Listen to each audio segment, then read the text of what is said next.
Hi friend, সবাইকে জানাই সকাল সকাল শ্রাবণ মাসের সোমবারের শুভেচ্ছা।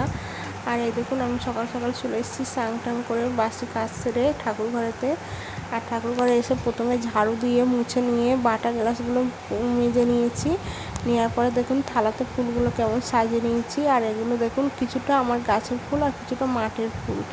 আর মাঠের বলতে আমাদের এখানে মাঠ আছে, মাঠ দিয়ে তুলে নিয়ে এসেছি। এই যে কলকে ফুলগুলো দেখছেন, এগুলো মাঠের।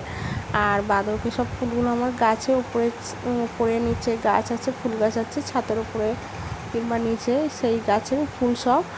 আর আমার ফুলগুলো সাজানোর পরে দেখুন ঠাকুরঘরটাকেও ভালো করে ফুল দিয়ে সাজিয়ে নিয়েছি। আর এই দেখুন আমার ঠাকুরঘরটা ফুল দিয়ে সাজানোর পরে কেমন লাগছে অবশ্যই কমেন্ট করে জানাবেন।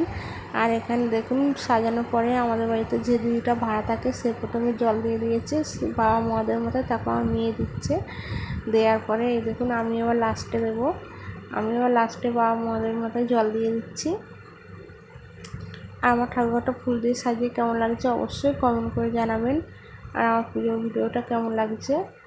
আর শ্রাবণ মাসের সোমবার, ওই জন্যে যে ভালো করে একটু ঠাকুরঘরটাকে সাজিয়ে পুজো করে নিচ্ছি। ভালো করে না, প্রতিদিনই সাজানো হয়। আর আমার গপুকে এরকম চান করে এখানে বসিয়ে রেখেছি, জামা কাপড় পরানো হয়নি যেহেতু চান করে রেখেছে ওই জন্যে। আর পরে জামা কাপড়টা পরিয়ে দেবো ওকে।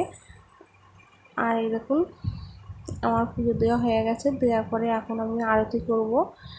এই যে বাবা মহাদেবকে আরতি করে নিলাম। নেওয়ার পরে ফের একটু লাস্টে জল দিয়ে দেবো শিবের মাথায়। তা সোমবার কে কে করেছেন অবশ্যই কমেন্ট করে আমাকে জানাবেন। আর শ্রাবণ মাসে সোমবার কে কে করেন। আর দেখুন, তো আমার ভিডিওটা ভালো লাগলে অবশ্যই আমার পাশে থাকবেন। ভিডিওটা এখানে শেষ করছি, আর বেশি কিছু বাড়াচ্ছি না, কথা টাটা বাই বাই।